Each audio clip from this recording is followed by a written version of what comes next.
Baik, ada yang punya pertanyaan sampai sini teman-teman sekalian? Masih ada waktu? Tidak ada? Alhamdulillah, sangat bagus. Oh, ada. Saya maunya tuh nggak bertanya. Kalau di Jakarta saya sudah bilang di pengajian saya, ambil ilmunya, amalkan, mati masuk surga. Nggak usah cerewet. Nanya ini, nanya itu, macam-macam. Udah. Ambil ilmu pulang amalin, tinggal tunggu mati. Malaikat mau datang cabut dulu masuk surga, dapat bidadari, dapat surga, dapat macam-macam. Udahlah. Gitu. Tapi masih ada juga yang mau cerewet, ya sudah.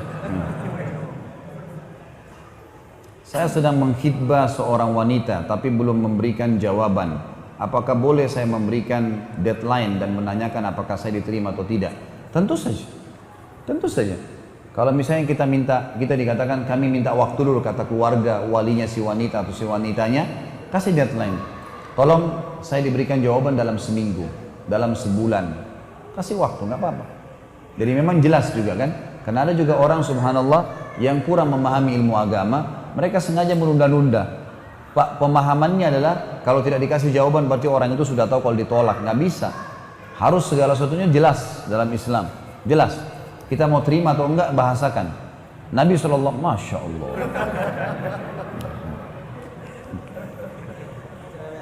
Nabi SAW itu, pada saat datang seorang wanita menawarkan diri pada beliau, gitu kan? Beliau langsung kasih jawaban pada saat itu. Dia mengatakan, ya Rasulullah, saya hibahkan diriku pada anda. Ya. Maka Nabi SAW melihatnya, waktu tidak ada hajat, Nabi SAW langsung pada saat itu. Tidak ada hajat saya untuk menikah. Gitu kan? Lalu Nabi SAW tawarkan, adakah yang mau menikahi wanita ini? Lalu kemudian berdirilah seorang sahabat yang akhirnya menikahi wanita itu. Jadi teman-teman kalau tidak cocok jangan ditunda. Sisi yang lain ya, maksudnya sisi orang yang sedang dilamar ini, walinya tidak cocok, maaf ya kayaknya belum bisa.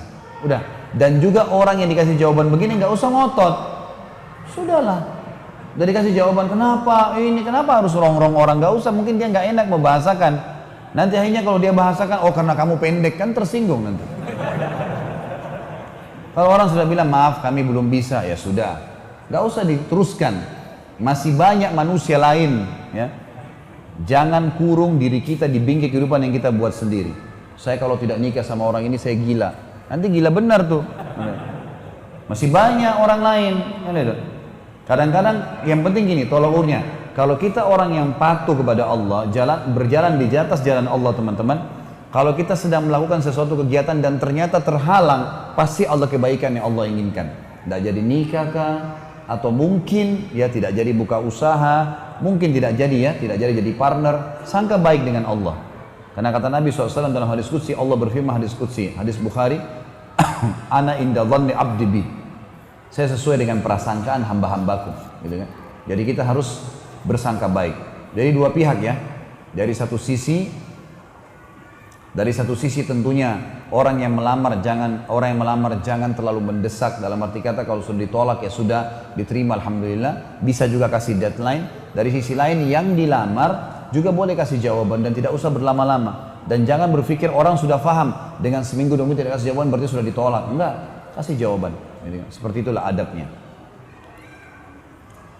Ustadz mungkin ini sepele tapi sangat penting bagi kami. Mau nanya bagaimana cara mandi junub Jumat yang syar'i. Apa hubungannya dengan bahasan kita nih? Baik. Mandi junub sama saja di hari Jumat atau di luar Jumat. Jumat atau di luar Jumat. Tambah lagi. Baik.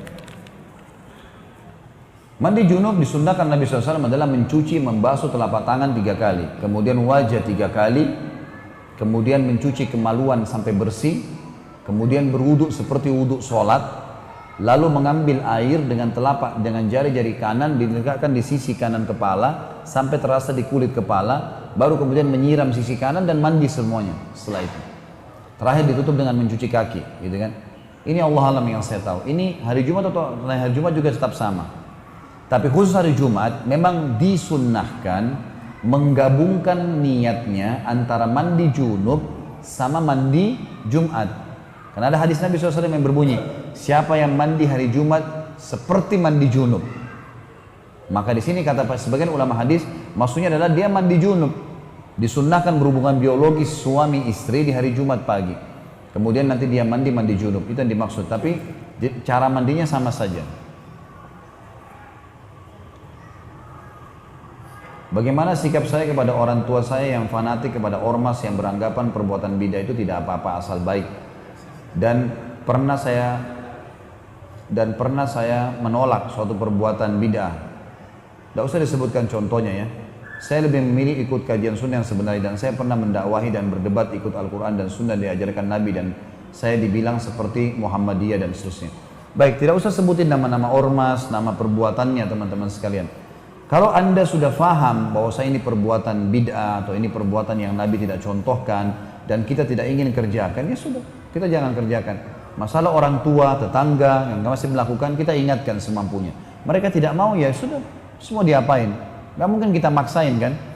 Yang penting teman-teman, banyak orang yang sudah ngikutin kajian sunnah, mereka tidak maksimal dalam mengerjakan sunnah. Seperti contoh, banyak teman-teman ikut pengajian sunnah, sudah pelihara jenggot, sudah nggak isbal, udah mulai ini, tapi mukanya selalu abusan kantarira. Tahu apa? Nggak mau salam, nggak negur orang sakit nggak dijenguk, orang butuh nggak dibantu. Mestinya antum di saf pertama itu. Orang miskin kita yang paling pernah beri. Orang butuh bantuan kerja gotong royong kita yang paling pertama hadir. Takziah kita yang paling pertama datang. Contohkan sunnah Nabi, bawain makanan, doain, sabarin, pulang. Itu kan sunnah Nabi. Masalah orang lakukan ritual-ritual yang dianggap tidak ada sunnahnya, maka itu mereka. Kita nasihatin, doakan, tapi kita tetap tunjukkan sunnah. Jadi jangan nanti orang menganggap, oh orang ini alirannya kayaknya lain nih. Karena tidak senyum, tidak sapa, tidak bantu. Gak ada orang teman-teman kita kasih makan, kita kasih minum, dibantu, dijenguk, disenyumi, lalu kemudian marah dengan kita. Kan tidak mungkin, sudah manusiawi itu. Tapi kalau dia abusan kantorira tadi, itu jadi masalah. Tidak mau senyum, tidak mau salam, eksklusif. Begitu ketemu yang paling pertama dilihat celananya cingkrang enggak ini? Kalau enggak berarti bukan teman, bukan sohib. Salah itu.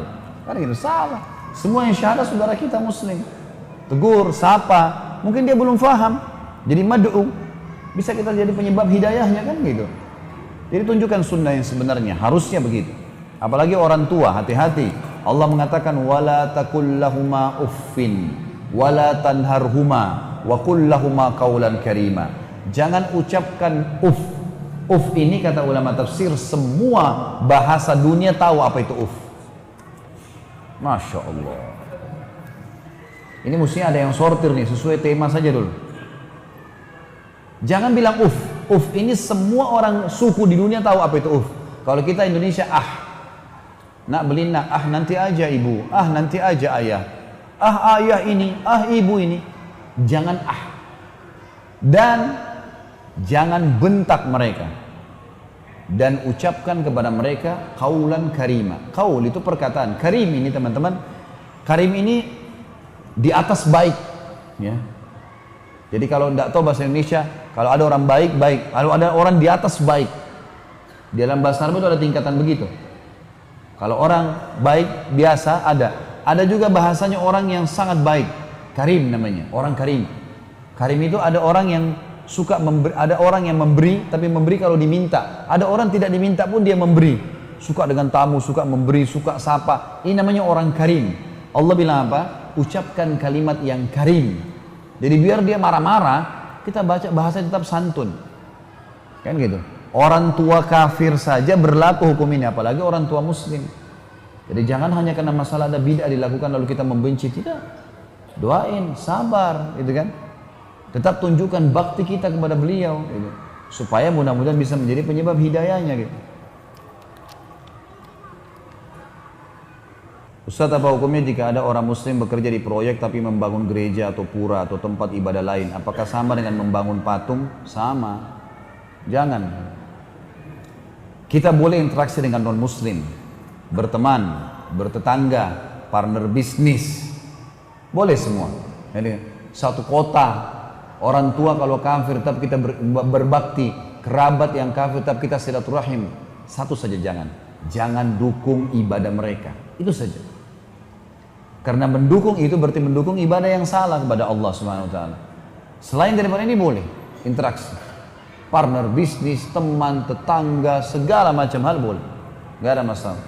Jadi ini sama dengan mendukung. Lebih baik jangan teman-teman sekalian. Kita dukung ibadah mereka dan juga akhirnya pendapatannya jadi haram nanti. Maka sebaiknya ditinggalkan. Kalau yang pernah melakukan maka bertaubat kepada Allah. Gimana caranya membersihkan tubuh jika pernah memakan babi dengan sengaja?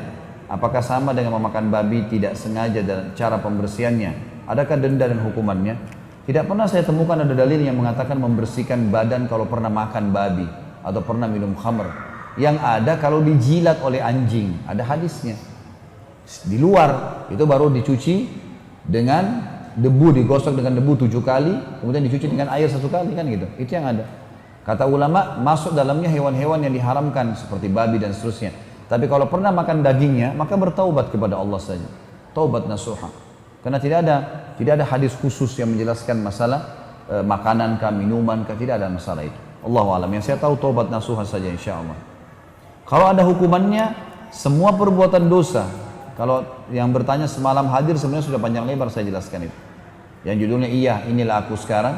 Semua perbuatan dosa ada konsekuensi pembersihan teman-teman. Karena dosa itu seperti segelas racun. Kita tahu atau tidak tahu itu racun tetap akan berbahaya buat kita. Itu dosa. Sengaja tidak sengaja, kecil atau besar ada pembersihan. Jadi bukan mustahil dengan orang makan babi gini mungkin nanti satu waktu sakit perut, mules, buang-buang air 3 hari dan seterusnya, itu pembersihan semuanya. Ada pembersihannya, pasti ada hukumannya. Tidak ada yang tidak ada hukuman. Makanya jangan mudah-mudah membuka pintu dosa. Tata cara sholat qadha bagaimana Ustaz? Berserta waktunya, jumlah rakaat, mohon penjelasan. Tidak ada sesuatu yang diqadha dalam sholat kecuali dasarnya memang sholat itu terlupakan. Misal hadis Nabi SAW yang berbunyi, siapa yang lupa sholat maka dia kerjakan kapan dia ingat. Contoh, ada orang, ini contoh saja ya, dia pada saat sedang bergerak pagi hari, dia bangun tidur, aktivitas, lalu dia lupa karena buru-buru keluar, lupa sholat subuh. Berjalan waktu sampai duhur baru ingat, oh ternyata saya belum subuh tadi. Baru ingat, memang lupa ya, sholat subuh dulu baru duhur. Disolati, dikerjakan kapan diingat, kata Nabi SAW. Hanya ini.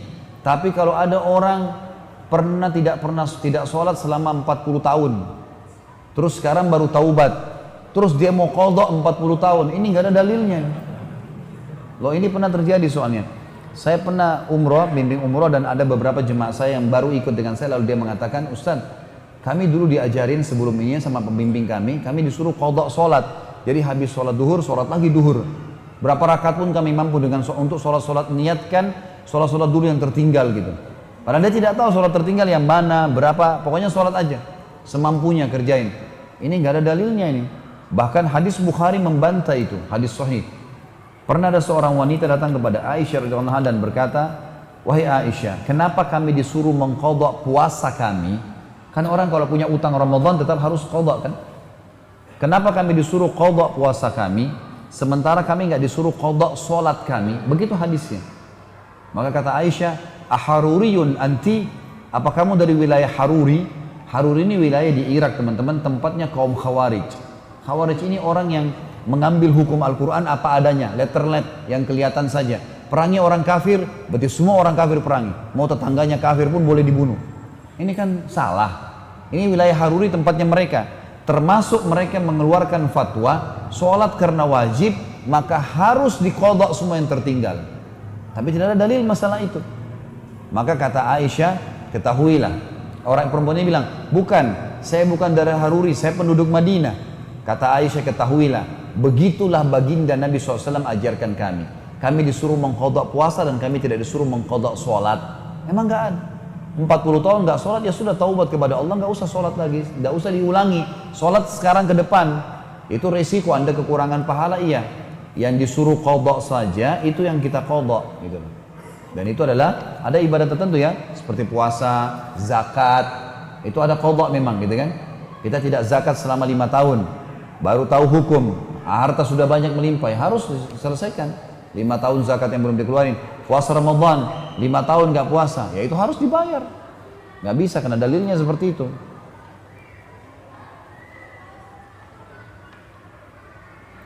Saya punya 3 orang istri. Masya Allah. Yang satu saya biayai, yang kedua dan 3 semuanya adalah janda yang saya nikahi dan sudah mapan, hidupnya lebih dari saya. Pertanyaan saya, untuk istri 2 dan 3, saya jarang menafkahi uang, apa hukumnya buat saya? Sedangkan mereka tidak pernah menuntut apalagi meminta. Tetap wajib, walaupun mereka kaya. Anda laki-laki harus memberikan nafkah, dan nafkah ini adalah sesuatu yang sifatnya kalau tidak dikasih tidak berputar roda kehidupan. Makan, minum, pakaian, tempat tinggal. Kalau yang ikut materi saya pertama di Bali malam Sabtu kemarin, manajemen rumah tangga Islami, saya jelaskan tuh. Masalah nafkah, ini kewajiban. Dan untuk menjaga hukum syar'i serta wibawa Anda di depan istri, harusnya tetap kasih, walaupun mereka mampu. Untuk kebutuhan makan, minum, rumah, listrik, segala ini saya kasih. Kalau dia mau beli kendaraan punya dia sendiri, uang dia sendiri, dia sudah punya rumah sendiri, alhamdulillah itu punya dia. Tapi kita jangan tidak kasih nafkah. Mereka tidak minta juga itu bukan berarti gugur kewajiban, kecuali satu keadaan. Memang dia yang bilang, udah saya nggak usah dinafkahi. Dia tanazul namanya, melepaskan haknya dia. Nah, itu lain. Itu baru tidak ada masalah. Jadi saran saya harus tetap dikasih nafkah, kecuali mereka mengatakan itu. Dosakah saya kalau saya tidak berlaku adil karena ketiga istri saya berbeda pulau atau daerah? Ya. Tentu saja ini tergantung kesepakatan. Adil itu harus berlaku di 2 hal mutlak. Nafkah dan mabit, nginap. Ya. Jadi kalau misal satu kota, maka harus satu malam gitu. Digilir, memang begitu. Nabi SAW melakukan itu. Kecuali kalau ada salah satu dari istri tanazul lagi. Seperti Ummu Salamah pernah mengatakan, karena sudah sangat tua, dia yakin dia tidak bisa berhubungan dengan Nabi SAW, maka tapi Nabi rutin datang ke situ ya, siang, sore datang, makan siang, ngobrol, itu biasa. Mabit malam ini biasanya memang untuk hubungan biologis, gitu kan. Maka Ummu Salamah tahu tidak bisa melayani Nabi SAW, beliau mengatakan, ya Rasulullah, saya menghibahkan malam saya untuk Aisyah. Maka Aisyah mendapatkan 2 malam waktu giliran, gitu kan. Maka ini boleh kalau dihibahkan. Malam mabit harus adil. Kalau di luar pulau, tadi kalau dalam kota, kalau di luar pulau tergantung kesepakatan. Kalau misal sebelum nikah, Anda mengatakan saya hanya bisa datang sebulan sekali. Dalam seminggu saya akan tinggal di sini. Bagaimana? Bisa? Kalau dia bilang iya, setuju, al-mu'minu ala syurutihim. Kata Nabi SAW, orang mukmin sesuai dengan kesepakatannya.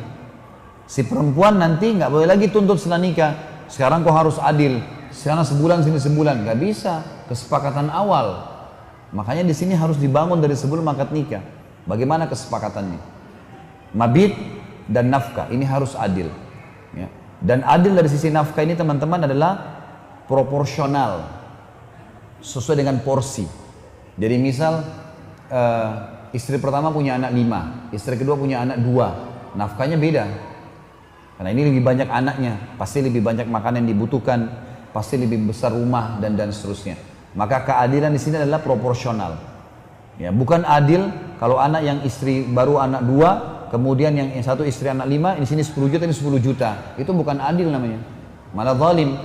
Harus adil, diberikan sesuai dengan keadaannya. Dan laki-laki di sini teman-teman sekalian kalau jadi suami, kalau mau lebih baik adalah menyusun pengeluaran rumah, catat semuanya. Kemudian pengeluaran rumah itu dicatat, misal listrik, misal makan, minum dan seterusnya. Kemudian baru diberikan setiap bulannya. Dan alangkah bijaknya kalau seseorang di antara kita memberikan bonus buat istrinya. Dia sudah nyuci rumah, dia sudah nyuci baju, dia sudah jaga rumah, dia sudah didik anak. Kasihlah sesuatu. Misal kita gajinya 5 juta, 4 juta nafkah rumah, 500 ribu kasih ke dia, 500 ribu kita pakai, gitu kan. Jadi diberikan untuk dia karena dia sudah mengabdi. Bagaimana Ustaz jika di tempat kerja saya diberi tugas memberi ucapan terima kasih kepada personel pada sebuah instansi berupa uang? Dan bagaimana jika saya diberi tugas mencatat dan memberi uang untuk orang-orang tersebut ke tempat hiburan malam, meskipun saya sendiri tidak ikut ke tempat tersebut? Ini ada 2 hukum yang kita bahas. Masalah memberikan uang terima kasih, apa dulu ini? Kalau seseorang sedang dibantu pekerjaan, tidak ada kesepakatan awal. Tidak ada kesepakatan awal. Kemudian dibantulah dia dalam satu masalah, lalu kemudian setelah berhasil, dia memberikan rasa terima kasihnya kepada orang itu. itu tidak masalah dalam Islam. Tapi kalau dari awal dia tahu ini bukan hak dia misalnya, atau dia sulit untuk dapatkan, cuma dia bayar orang, dari awal kesepakatan, kalau saya berhasil lolos, saya akan kasih kamu sekian banyak. Ini nggak boleh. Ini berarti sogok, bukan hak kita di situ. Kalau bukan hak kita. Lain halnya kalau hak kita, bukan masuk dalam sogokan. Contoh misal, Anda beli barang dari luar negeri, masuk ke Indonesia ditahan sama bea cukai. Lalu bea cukai minta surat perusahaan, surat apalah ini segala, kita lengkapin semua. Waktu dilengkapin teman-teman sekalian, ternyata masih ditahan. Dan kita tahu sebenarnya dia minta duit nih. Hak kita ditahan, kalau kita bayar bukan sogok itu. Sogok itu adalah sesuatu yang kita kasih, kita nggak punya hak di situ. Akhirnya kita jadi dapat gara-gara kita bayar. Nah itu nggak boleh. Tapi kalau hak kita ditahan, lalu kita bayar, itu hak kita. Dia yang zalim, kenapa dia tahan? Seperti itulah. Allahu a'lam. Nah ini yang pertama hukumnya tentang masalah uang ini. Kalau kita kasih karena memang tidak ada urusannya di situ, lalu berhasil, maka ini berarti sogokan, tidak boleh haram. Dan Anda tidak boleh juga ikut-ikutan di situ.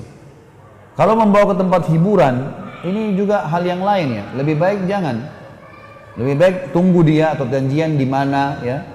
Karena datang ke tempat hiburan, datang ke sebuah tempat itu hal yang dikhawatirkan malah jadi parah. Nanti kalau kita dipanggil duduk, nanti kalau kita diajak ngobrol, nanti macam-macam, gitu kan? Atau mungkin paling tidak uang itu dipakai bayar khamr, mungkin.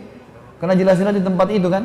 Tapi kalau janjian di rumahnya, janjian di jalan, janjian di mana ya, di kantornya itu jauh lebih baik, ya, lebih aman dari sisi agama. Allahu a'lam. Generasi muda Islam yang ingin jadi pengusaha, apakah bisa menggunakan bank sebagai sumber modal seperti bank syariah atau dari bank negara kita ini yang bisa direkomendasikan?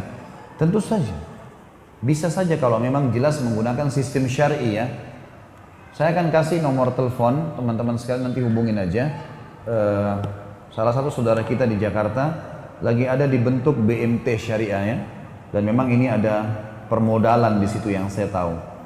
Dan saya sudah pamit sama beliau, kebetulan saya kenal sama beliau. Saya sudah pamit kalau nomornya akan saya sampaikan di pengajian dan dia setuju gitu. Ini ada KPR syariah, KPR rumah, KPR mobil, tapi bukan bank ya, dia namanya BMT di daerah Bintaro, Pak Dian namanya. Pak Dian itu nomornya 0816, tidak ada siaran ulang ya, cepat. 803 733. Baiklah, saya ulangi, tarik perkataan tadi. 0816 803 733. Pak Dian itu Allah alam ya. Kalau ditanya tadi saya rekomendasikan di sini insyaallah.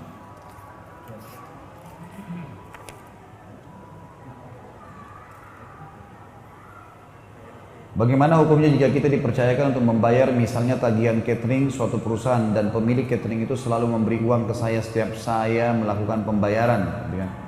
Ini ditanya, uang ini untuk apa? Tanya kepada dia.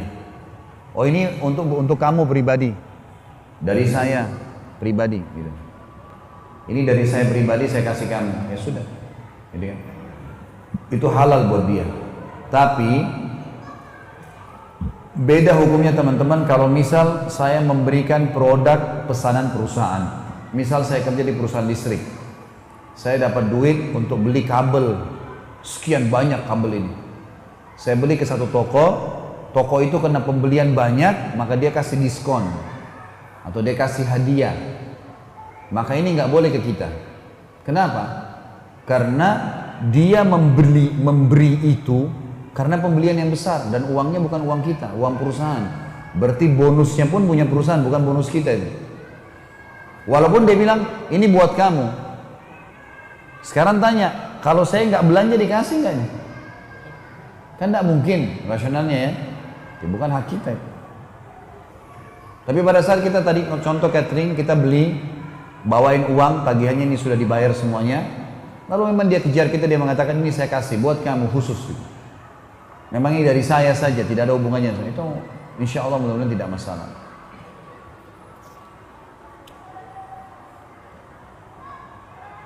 Bagaimana hukumnya jika disuruh bos membayar tagihan kartu kredit di bank?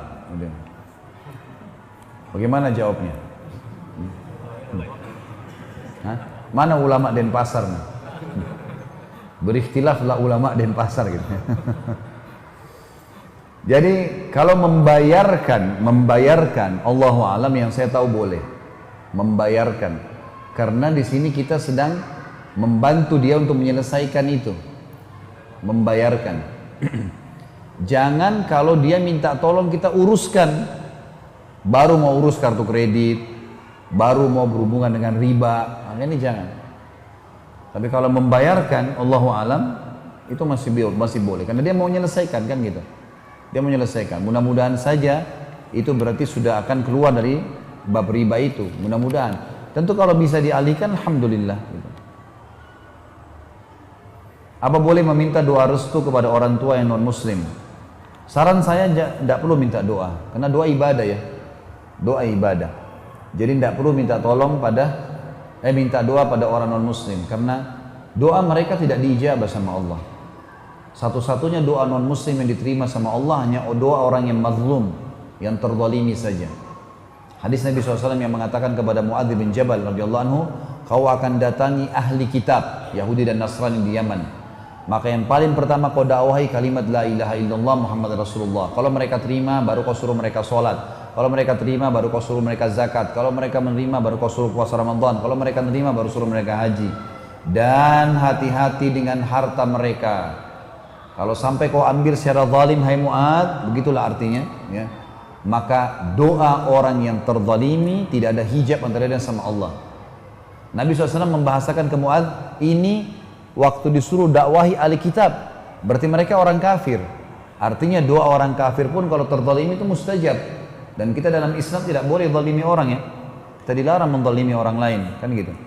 Nah kita kalau menzalimi orang lain ini walaupun orang kafir doanya mustajab. Tapi kalau doa biasa, doa restu, meminta supaya berhasil usaha dan ini kepada orang non muslim sebaiknya jangan. Pernah Nabi SAW lewat lagi jalan dengan Aisyah, lewatlah dua pendeta Yahudi dan berkata assalamu alaikum. Assam ya, bukan assalam. Assam itu kematian. Maka Nabi SAW mengatakan wa alaikum, dan untuk kalian gitu loh. Maka Aisyah sempat marah mengatakan ya Rasulullah, ya, sempat Aisyah mengatakan wa alaikum ya al-la'na wassam. Kata Aisyah, untuk kalian laknat dan juga kematian. Kata Nabi SAW, tenang hai Aisyah, tenang. Kata Aisyah, ya Rasulullah, tidakkah anda dengar apa yang mereka ucapkan?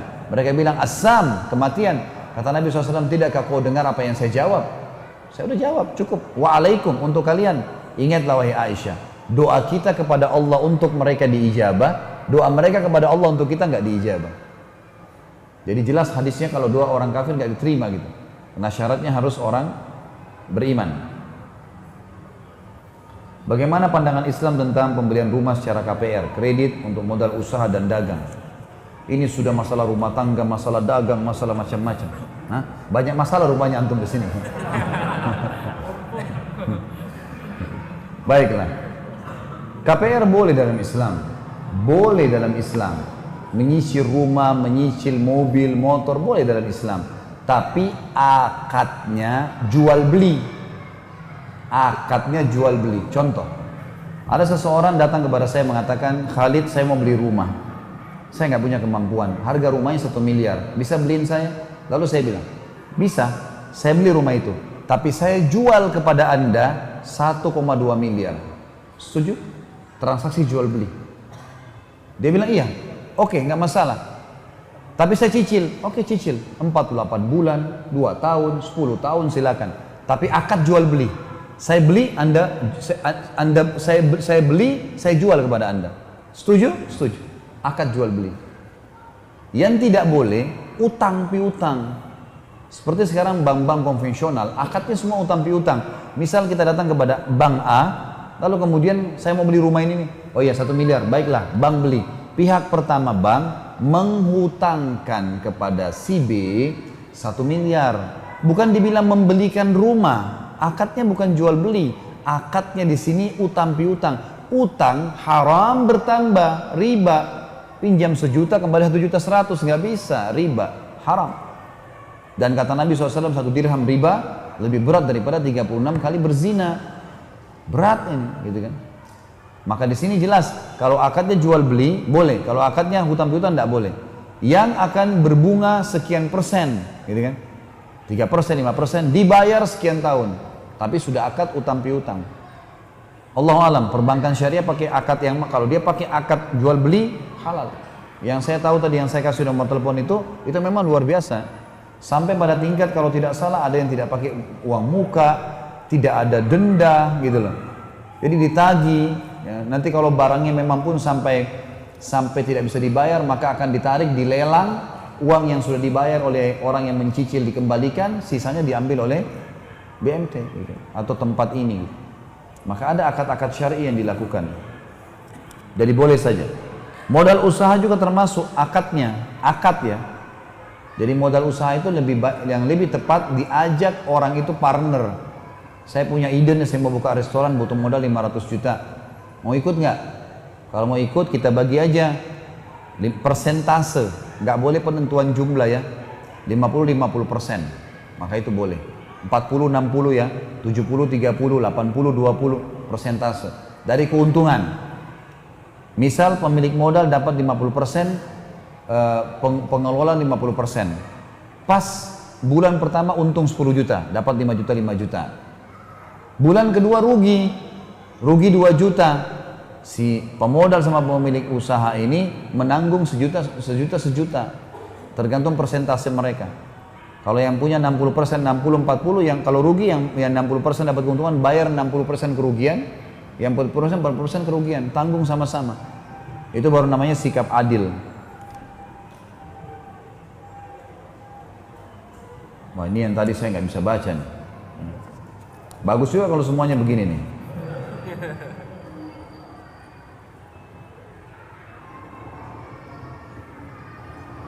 Apa ini? Dikhitan pakai laser haram kah? Enggak, insya Allah nggak masalah. Nah, insya Allah boleh saja. Khitan itu asal memang tidak ada sesuatu yang digunakan bahan-bahan haram masih boleh. Saya seorang pedagang pakaian, apakah saya boleh menjual pakaian yang tidak syar'i seperti celana ketat wanita atau hot pants dan seterusnya? Ya sebaiknya dihindari. Kalau mau lebih aman ya, dihindari. Apalagi wilayah antum ini wilayah yang sudah jelas orang pakai begitu semua untuk salah gitu ya. Kecuali kalau antum tinggal di Saudi ini semua perempuan berhijab, nggak ada yang tidak pakai hijab, satu negeri semua berhijab. Kita jual pakaian dalam perempuan, jelas-jelas dia pakai di rumahnya sama suaminya, nggak ada yang pakai di jalanan, di pantai. Kalau sini antum masya Allah, maka ada dukungan gitu kan. Sebaiknya hindari dan tidak usah takut dengan produk-produk syar'i ya, nggak usah. Insya Allah Allah dengan rezekinya sendiri. Saya kemarin berbagi sama teman-teman contoh misal, saya tahu ada di Pekalongan hotel syariah, itu hotel syariahnya penuh dengan orang non muslim. Saya masuk di Bandung juga begitu, ada banyak hotel-hotel syariah laku. Produk-produk makanan yang halal dan label halal itu banyak didatangi orang non muslim, gitu kan? Kalau mereka tahu halal. Di Jepang sekarang itu orang-orang Jepang yang sembah matahari, kalau masuk supermarket, kalau ada makanan kaleng, ada label halal, mereka beli daripada yang tidak ada label halal. Mereka tahu ini bersih. Jadi tidak usah takut dengan produk halal itu. Punya nilai sendiri sebenarnya. Cuma kitanya yang masih khawatir ya. Sebenarnya itu punya pangsa pasar yang bagus. Apakah Nabi Muhammad SAW juga disebut salaf? Apakah umat Islam yang salaf punya kewajiban untuk menyatakan dan menyebut saya seorang salafi dan perbulan salaf? Tentu saja salaf ini istilah adalah maknanya salaf orang yang telah berlalu gitu loh. Dan ini umumnya dikembalikan kepada Nabi, sahabat gitu kan, tabi'in, orang-orang terdahulu kita yang mengikuti sunnah-sunnah Nabi lah. Tapi Nabi SAW tentu di pimpinan kita semua gitu kan. Kalau apakah orang boleh menisbatkan, Allahu alam, ada yang mengatakan iya, ada yang mengatakan tidak. Kalau saya pribadi, saya tidak bicara yang lain tentunya. Saya pribadi, tapi ini jangan disalahfahamin. Kalau saya pribadi tidak melihat penisbatan itu. Karena penisbatan ini nanti akan membuat seperti ada kelompok baru lagi gitu loh. Untuk apa? Kita yang penting manhajnya manhaj salaf, artinya manhajnya para sahabat, metode hidupnya para sahabat. Karena mereka generasi yang terbaik. Teman-teman yang hadir kemarin acara kita yang inilah generasi emas Islam. Panjang lebar saya jelaskan masalah itu kan. Bagaimana landasan agama kita, tauhid, mengesahkan Allah SWT tidak buat syirik, meyakini risalah Nabi Muhammad SAW dan mengikuti langkah para sahabat. Karena banyak sekali hadis Nabi SAW yang menyuruh kita, diantaranya hadis Nabi yang kemarin saya sebutkan, hadis sahih, jagalah kemuliaan ajaranku, jagalah kemuliaanku dan kemuliaan ajaranku dengan menjaga kemuliaan dan ajaran sahabatku. Jangan menjadikan mereka sebagai ajang cacian sepeninggalku. Siapa yang mencaci mereka, maka baginya laknat Allah. Jadi tidak boleh sama sekali. Nah ini ada juga hadis Nabi yang 73 golongan akan masuk surga. Terpecah umatku jadi 73 golongan, semuanya masuk neraka kecuali satu. Artinya ada 72 masuk neraka dulu, nanti masuk surga. Ada satu tidak pakai masuk neraka, langsung masuk surga. Yang 72 masuk surga juga, tapi lewat neraka dulu. Sahabat nanya, siapa yang satu itu ya Rasulullah? Apa kata Nabi? Maka ana alaihi wa ashabi. Orang yang mengikuti saya dan sahabat-sahabatku. Jadi memang yang dimaksud dengan salaf di sini kata para ulama adalah para sahabat nih. Orang terdahulu yang memang melihat dari Nabi SAW langsung. Seperti itulah. Jadi pemahaman kita memang harusnya pemahaman salaf. Gitu kan? Tapi penisbatan diri nanti malah jadi seperti kelompok baru gitu loh. Kesannya begitu. Allahu alam, ini yang saya ketahui. Seorang muslim yang tidak sholat dicap kafir, apakah sama kafirnya dengan non muslim? Dan di akhirat nanti apakah masih berguna sedikit iman di hatinya? Tentu saja sholat ini dibagi dua oleh para ulama. Kalau ditinggalkan secara jahdan, bangkang, nggak ada sholat itu, hukumnya kafir, sama dengan non muslim. Dia kalau tobat harus dia syahadat lagi. Bangkang, nggak ada sholat, nggak ada perintah Allah itu. Tapi kalau takasulan, malas-malasan, kapan sholat mau, kapan tidak mau, Senin Kamis, ya.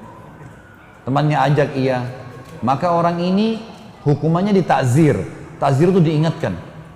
Pemerintah setempat harus hukum, harus cambuk, harus ini. Dan Imam Syafi'i mengatakan rahimahullah, kalau tetap nolak, penggal lehernya. Memang begitu. Tapi dia malas-malas, cuma ini tidak sampai kafir. Tidak sampai kafir, gitu kan? Jadi lihat di sini, hukumnya seperti itu. Apakah suatu kesalahan tidak apa ini?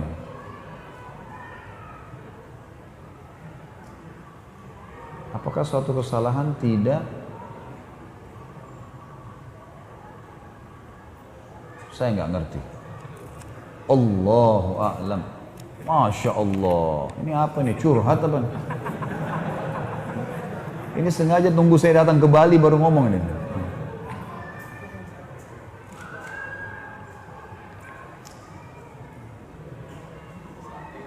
Berdosakah membantu proses mu'allaf, syahadat masuk Islam? WNA, bule Amerika, tapi gagal. Karena setelah 4 bulan proses berjalan yang awalnya berjalan baik, akhirnya dia kembali kafir dan bahkan menjadi lebih sensitif menjelekkan Islam. Tidak berdosa tentunya. Anda tidak berdosa karena tugas kita memang hanya memandu untuk masuk Islam, kan gitu. Syahadat, semua orang yang baru syahadat namanya mu'allaf kalau dia belum paham Islam. Mu'allaf ini butuh binaan, butuh didikan. Kita kalau syahadatin sudah cukup. Selebihnya kita pandu dia bagaimana supaya dia belajar agama Islam. Kalau kita belum paham ya alihkan ke lembaga-lembaga. Berikan nomor-nomor telepon ustadz yang bisa mereka konsultasi gitu kan. Kalau sampai dia murtad, kemudian memang dia tidak mau, dia jelekkan, itu urusan dia kepada Allah. Kecuali memang dasarnya kita menjadi orang yang dekat dengan dia, setelah dia syahadat, kita ternyata buruk. Misal kita nipu dia, misal ya, kita bukan didik agama malah kita nipu, malah kita bohongin, malah kita apalah zalimi dia. Akhirnya dia anggap, oh Islam itu begini. Saya kan masuk Islam di tangan orang ini buruk nih, berarti Islam semua buruk. Nah, jadi kita punya dosa. Kita punya andil di situ. Maka jangan teman-teman sekalian kalau seperti ini ya. Bagaimana hukumnya orang yang buka warung pada siang hari di bulan Ramadan? Apakah uang yang diterima itu masuk haram? Halal.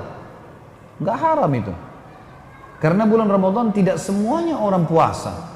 Ada wanita haid, ada wanita nifas, ada ibu hamil. Hah? Kan tidak semuanya ya. Kecuali kalau jelas antum punya hak sebagai penjual menolak. Ada orang pakai kopiah haji masuk mau makan. Pak Haji nggak puasa? Wajar kita nanya. Gitu kan? Ada non muslim yang makan. Boleh saya jual makan Ramadan? Boleh. Nggak ada larangan untuk itu. Iya kan? Karena memang ada orang-orang yang punya uzur. Udzur syar'i, orang muslim pun banyak. Ada orang yang tua sekali sudah tidak bisa lagi puasa. Ada orang yang kena penyakit kronis, nggak bisa lagi sembuh, nggak bisa puasa. Kalau semua orang tidak ada yang jual, mungkin dia tidak bisa makan misal, gitu kan? Tentu jauh lebih aman, tidak menjual, jualnya malam, itu lebih aman. Tapi ini memang akan mengganggu pendapatan. Allah alam, yang saya tahu tidak ada masalah, karena ada orang-orang udzur. Tapi antum juga gunakan itu untuk ajang berdakwah, gitu kan? Kayak tadi jelas muslim, ditanya gitu, ditanya muslim ya, gitu. Harusnya ya. Ini saya dapat informasi di Malaysia itu cukup rapi. Kalau ada orang muslim dilihat, ini kayaknya orang Melayu nih, gitu. Biasanya kalau orang Melayu berarti muslim.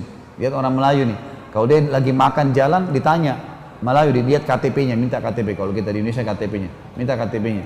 Kalau KTP-nya muslim tuh ditaruh di kerangkeng jenazah supaya dia kapok gitu, dibawa kemana dinasihatin di sana supaya tetap puasa, bisa saja gitu. Tapi yang jelas saya tidak bahas masalah itu, saya bahas tentang masalah bolehkah menjual makanan di siang hari Ramadan, maka jawabannya boleh saja, gitu kan. Tapi kalau ada orang yang jelas kita tahu muslim, mungkin dia tidak ini, maka kita nasihatin. Ada juga muslim yang tidak puasa karena musafir ya. Ada banyak udzur gitu, susah kita untuk mengatakan tidak boleh gitu. Allahu a'lam. Mungkin begitu saya teman-teman sekalian, semoga bermanfaat apa yang kita bahas pada hari ini. Dan tentu saja saya berharap teman-teman bisa mengunjungi web resmi di www.khalidbasalamah.com. Ada kurang lebih 425 ceramah yang alhamdulillah bisa diikutin dan sangat terbuka. Kalau ada yang punya nasihat, ada yang punya saran, silakan dibahasakan. Kami manusia biasa bisa buat salah. Tentu mudah-mudahan Allah SWT mengikhlaskan niat kita untuk itu. Kalau nonton di YouTube tentu saya berharap diberikan like-nya, jempolnya, karena YouTube tidak mau tahu ini ceramah atau film porno. Yang penting banyak yang like, maka di orbit. Begitu orang buka YouTube Indonesia, yang pertama dikeluarkan YouTube adalah yang paling banyak like-nya. Mau dia apa saja. Nah, kita berarti sama dengan sebarin dakwah. Bisa subscribe, situ bisa berlangganan. Kalau bahasa Indonesia setiap ada terbit baru maka akan Bapak Ibu terima. Kemudian juga bisa di-share. Tentu saya sengaja sama teman-teman tim membuat di Jakarta teman-teman sekalian sistematis. Jadi ada kajian-kajian kitab seperti kajian Minhajul Muslim. Itu terbitan Darul Haq, bukunya Syekh Abu Bakar rahimahullah. Maka itu teman-teman saya sarankan beli, ikutin. Ada kitab Bulughul Maram, ada kitab Riyadhus Shalihin, ada kitab Nawaqidul Iman, ada kitab kitab dosa-dosa besar, ya 76 dosa-dosa besar. Ada Tablik Akbar tentang masalah serial sahabat, itu juga ada bukunya. Itu kan sahabat-sahabat Rasulullah SAW. Ada khutbah Jumat, ada banyak yang bisa insya Allah berbagi di antara kita. Mudah-mudahan bisa bermanfaat. Mungkin begitu saya tentang teman-teman sekalian, kita berdoa kepada Allah SWT sekali lagi semoga ini majelis dijadikan sebagai majelis yang penuh dengan berkah dan rahmat, dan juga dijadikan sebagai tambahan amal kita pada hari kiamat. Semoga semua yang sakit disembuhkan penyakitnya, yang dililit utang dilunasi utangnya, yang belum dapat hidayah dimudahkan dapat hidayah, yang sudah dapat hidayah dimudahkan untuk mengamalkan. Kita selalu berdoa kepada Allah yang Maha Pemurah dan Maha Kaya serta Maha Pengampun untuk memaafkan semua dosa-dosa kita yang pernah kita lakukan, juga kedua orang tua kita, dan semoga diganti menjadi pahala dengan kemahamurahannya. Dan semoga semua muslimin dan muslimat, mukmin dan mukminat yang masih hidup dan juga sudah meninggal di luar sana dimaafkan oleh Allah Sang Pemurah dan Sang Pemaaf. Dan juga kita berdoa kepada saudara kita, kepada Zat yang Maha Perkasa Allah di Palestina, di Syria, di Yaman, di Irak, di Myanmar yang sedang tertindas dari kaum muslimin. Semoga Allah SWT ikhlaskan niat mereka, terima para syuhada mereka, muliakan Islam di tangan mereka dan tangan kita semua. Dan semoga Allah SWT dengan kemahamurahannya menyatukan kita semua bersama mereka di surga firdausnya tanpa hisab. Pada benar dari Allah, pada salah dari saya mohon dimaafkan. Subhanakallahumma wa bihamdika asyhadu an la ilaha illallah astaghfirullah wa atubu ilaik. Wassalamualaikum warahmatullahi wabarakatuh. Oh, ini ada hadiah buku ya? Mana panitia nih? Banyak sekali bukunya. Masya Allah. Siapa orang paling tua deh?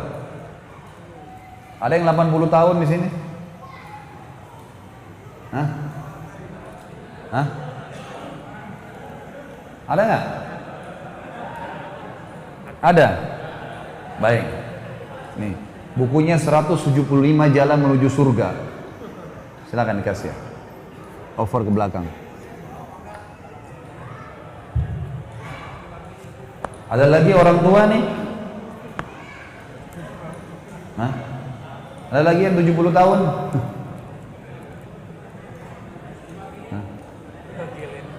Tidak bisa, jangan diwakilin. Yang paling muda mana? Bukan anak kecil. Berapa umur ente? Yang poligamis tadi. 15 tahun ada? Ada 15 tahun nggak? Hah? Mana? Benar 15? Banyak benar 15 tuh. Rame-rame bacanya ya.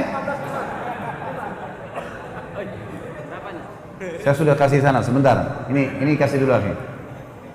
Itu 15 juga? 13. Oh, berhak dapat. Silakan. Mana tadi yang istrinya 3?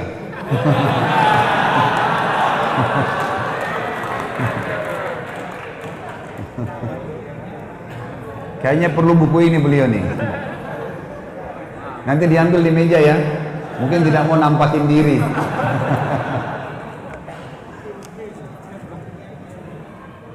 Siapa lagi? Siapa yang bisa sebutin tadi nama-nama orang yang saya cerita? Semuanya ya. Coba. Atha bin Abi Rabah, terus Syu'bi, Al-Jurmi, Abu Kilabah, taib. Siapa lagi? Zubair nama ayahnya.